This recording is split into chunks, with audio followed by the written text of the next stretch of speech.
Bienvenidos, esto es Homo Optimus, una producción de Total Sapiens para todos ustedes. Mi nombre es Sergio Anaya, el tema de hoy es la situación del sureste de México, así que vamos a realizar una revisión de lo que sucede en los estados considerados por el sureste en esta emisión.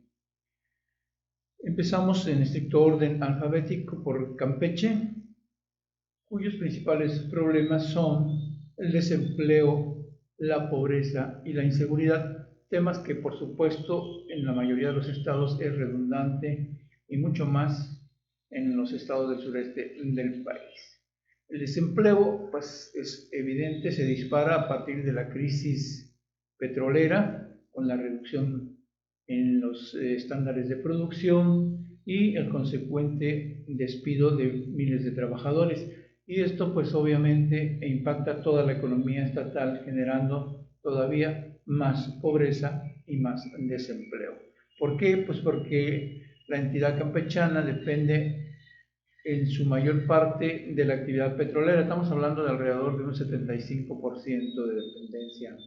de la economía estatal respecto a la industria petrolera, situación que desde luego no se previó, no se hizo nada durante todos los años de bonanza. Estamos hablando de alrededor de medio siglo de bonanza petrolera y sin embargo, pues toda esa riqueza, para variar, fue dilapidada por los gobernantes, tanto a nivel federación como a nivel estatal, que simplemente se aprovecharon de la situación para su beneficio personal.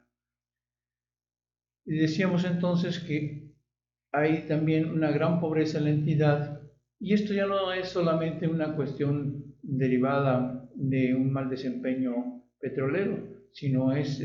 precisamente propiciada por el propio sistema, en donde la corrupción, el hecho de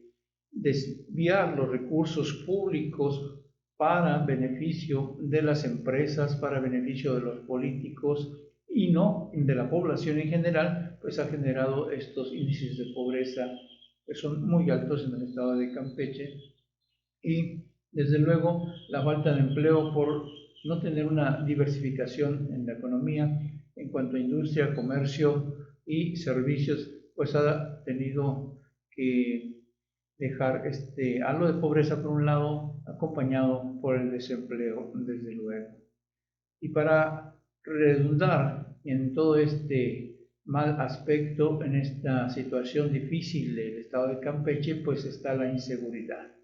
Una inseguridad que no solamente le pega a la población en general, sino que impacta una de las opciones que podría ser viable para el estado de Campeche, ya que cuenta con una gran riqueza arqueológica, cuenta con mares, playas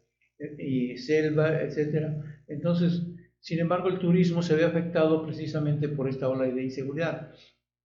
Hace 19 años, hace 10 años todavía, o sea, de 2000 a 2010, Campeche era una de las entidades del país con un índice de seguridad muy bien visto por su población, porque eran muy bajos, a diferencia de lo que sucede en los últimos 9 años, donde esta inseguridad se ha disparado y se percibe de una manera muy elevada. Entonces, de las pocas opciones que tienen para crecer, desarrollarse, para tener más empleo, para disminuir la pobreza, que sería el sector turístico, pues se ve impactado por la inseguridad que hoy priva en el estado. En lo que terminamos con Campeche, pasamos a Chiapas y vemos otra vez que hay la cuestión de la pobreza, los problemas de salud, de la educación, de la ingobernabilidad. Vamos punto por punto. En cuanto a la pobreza, Chiapas debemos tenerlo muy en cuenta. El 78%, es decir, aproximadamente 4 de cada 5 personas viven en pobreza o pobreza extrema. Sí, aunque usted no quiera creerlo, así es lo que está sucediendo en el estado de Chiapas. 4 de cada 5 personas viven en pobreza o pobreza extrema. De esa manera es muy difícil que un estado salga adelante, porque además la pobreza no es solamente un problema de carencia económica, sino que redunda en cuestiones de salud, que es nuestro siguiente punto. Esta entidad federativa ocupa el primer lugar nacional en mortalidad materno-infantil. Es decir, ni siquiera tienen la atención médica necesaria para que ese proceso de parto, nacimiento y posparto sean atendidos debidamente, por lo cual ocupan, reitero, el primer lugar nacional en mortalidad materno-infantil. En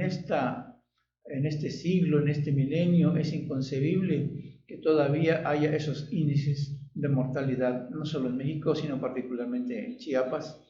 en que la madre y el niño no puedan ser cuidados debidamente en cuestión de atención médica. Desde luego, estos problemas de pobreza, de salud,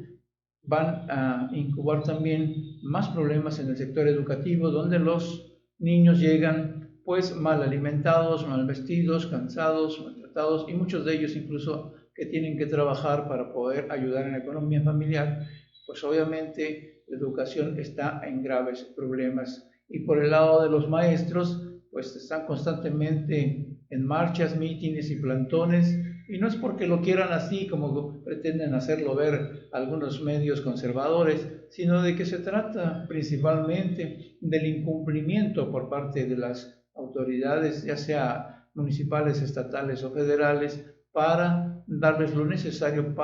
y poder enseñar. Es más, la infraestructura escolar es mínima. Muchas escuelas funcionan con un solo salón de clases para los 6 grados, por ejemplo, de educación primaria, con un solo maestro. Es decir, está muy complicado el asunto y todavía ni siquiera son basificados muchos de los maestros, por lo cual sufren año con año del problema de si se van a recontratar o no por parte del gobierno o van a quedar afuera. Los retrasos en los pagos son constantes. Es decir, es un caos total lo que se vive en el sector educativo en Chiapas. Y esto, por supuesto, va a generar lo que hemos llamado ingobernabilidad. ¿Por qué? Pues porque hay muchos grupos que están luchando por tratar de que las cosas mejoren en la entidad. Y por el otro lado, hay grupos de paramilitares que están tratando de que nada cambie. Están, por el contrario, intentando desalojar a las gentes, quitarles sus tierras, sus bienes, sus propiedades, y a dejarlos en la total indigencia. Hay también el problema religioso, donde se confrontan constantemente los grupos católicos con los grupos cristianos, con otro tipo de grupos que han estado llegando a la entidad y ven que todo este revoltijo les ayuda para que ellos puedan sentar ahí sus reales y extraer la poca riqueza que aún les queda a la mayoría de los pobladores que ven sustraídos así no solo sus bienes materiales en cuanto a dinero, sino en cuanto a posesiones, en cuanto a los lugares en que vives, porque son expulsados un día sí y otro también de una zona a otra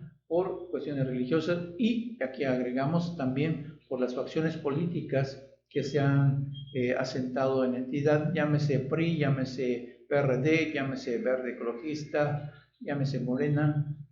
Se han formado tantos grupos políticos y en confrontaciones que no están sosteniendo el diálogo que debiera para poder llevar una convivencia pacífica que permita el desarrollo social y económico de la entidad y sobre todo acabar con estos problemas de pobreza, de salud, de inseguridad, de ingobernabilidad, de educación, en fin. No hay condiciones para que el estado de Chiapas crezca de manera acelerada. Esperemos que a partir de las iniciativas federales y estatales que actualmente están en funciones, pues puedan salir adelante. De ahí que haya también una gran migración hacia los estados vecinos y hacia el extranjero por parte de los chiapanecos. Pasamos a nuestra siguiente entidad, que sería el estado de Quintana Roo. A pesar de todos los logros económicos que tiene el estado de Quintana Roo, gracias a la industria turística de la cual dependen también en muy alto grado, y déjenme decirlo, podrían tener graves y serios problemas si vienen crisis naturales como el huracán que pegó a inicios de este siglo y trajo un grave problema en el sector turístico, o también la cuestión del H1N1 que contrajo la actividad turística en su momento, y ahora con la cuestión del coronavirus podría tener un serio impacto en la entidad. Y como sucede con los estados petroleros, en Quintana Roo, la cuestión turística es la base, el motor de toda la economía y una dependencia absoluta sobre lo que es la actividad. Entonces, lo que tienen que hacer es buscar alternativas, pero así como sucedió hace 40 años en Campeche y Tabasco, pues en Quintana Roo solamente se habla. Está en el discurso la variación, el buscar alternativas, el ver otras opciones de crecimiento económico, por ejemplo, en lo que es la agricultura, la ganadería, la pesca, por ejemplo, otro tipo de actividades que le permitieran al Estado tener una opción en caso de que el sector turístico se fuera a la baja por cualquier circunstancia, y lo hemos visto históricamente, pueden caer en eso. Para acabarla, este panorama, tenemos la cuestión de la inseguridad que nos lleva a la actividad de los carteles en la entidad, que ha sido permanente por lo menos en los últimos 20 años. No es un problema que sea solo de la actual administración a cargo del panista, perredista Carlos Joaquín González, pues es un problema que ha sido constante en los últimos años, y sin embargo pues no es justificación. Tendría que hacer algo al respecto para disminuir los índices de inseguridad, violencia, crímenes, asesinatos que ocurren constantemente en el Estado. Obviamente, como les decíamos, está ligado esto con el narcotráfico, que es el otro segundo problema que queríamos ver y que no han podido frenar, y recientemente incluso con el descenso de este avión cargado de cocaína, y que resultó en la muerte de por lo menos un militar y otros 3 más heridos al enfrentarse con los que venían en el avión o quienes fueron por ellos a buscarlos. El caso es que todo esto genera un ambiente social muy crítico que, al igual que sucede en otras entidades del país, redunda en una violencia contra las mujeres, y si bien tienen varios programas, pues como suele pasar con otras cosas, resulta insuficiente para evitarlo. Sin embargo, pues la lucha ahí está y se pretende seguir adelante con ello para evitar esta violencia contra las mujeres que ha crecido muy fuerte en el estado de Quintana Roo.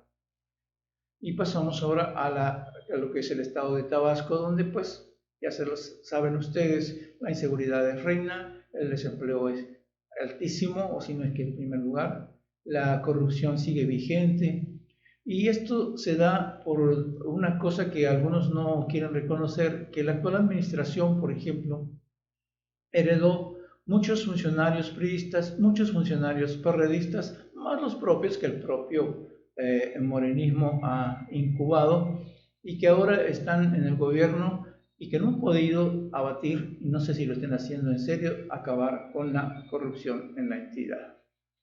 Y finalizamos con lo que es Yucatán. Yucatán también tenemos la cuestión del desempleo, a pesar de que ha habido una gran inversión creciente en los últimos años, el desempleo sigue constante en la entidad, pues mucha gente llega del exterior a ocupar esos puestos. Obviamente está el problema de la pobreza también muy actual, sobre todo en las zonas rurales y en las zonas conurbadas a las grandes ciudades del estado. Y tenemos también el problema del sector salud, donde hay una insuficiencia de infraestructura, tanto en materia de camas de hospital, en materia de cantidad de médicos necesarios para atender a la población, que están muy abajo de lo que indica la Organización Mundial de la Salud, lo cual no es privativo de Yucatán, sino de todo el país, y están en ese promedio en el estado de Yucatán, pero eso no implica que no sea un problema serio y grave, puesto que se tiene que solucionar. Eso es todo por hoy, les agradezco su atención y nos vemos en el próximo comentario.